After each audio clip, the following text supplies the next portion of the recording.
والله عندي الغساله دي فيها بارومه زي ما انت شايف كده، مخليه عندي الغساله مش مظبوطه في مكانها وعماله تهز وتتعسك. اللي فيها نعمله خالص كله ان شاء الله. تستمر. كل الاجزاء اللي فيها برومه دي كلها تتشال، هي اللي عامله المشكله، وان شاء الله نشيلها كلها وهنعالج كل الصدى اللي فيها والبرومه ترجع زي الاول واحسن.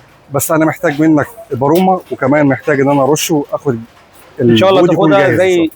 زي ما كانت بالظبط ان شاء الله. ان شاء الله ان باذن شاء الله. الله. ماشي، استلمها امتى ان شاء الله؟ يوم السبت يوم السبت ان شاء الله. ان شاء الله باذن الله.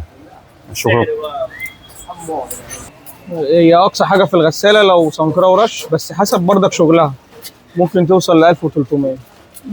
لو حاجه معديه اكتر ممكن يعني تزيد شويه 200 300. لو هي اكتر من كده ما بنعملهاش، بنفضل احنا نجيب حاجه ثانيه للعميل لان السعر هيقرب من البودي الاستيراد، فبنفضل نجيبها له. ده برضك بنرشح له كده في زبون يقول لك لا انا حابب اعمل بتاعتي كده، ده مستعمل او ده استيراد، فانا اعمل بتاعتي انا بعرف اللي فيها.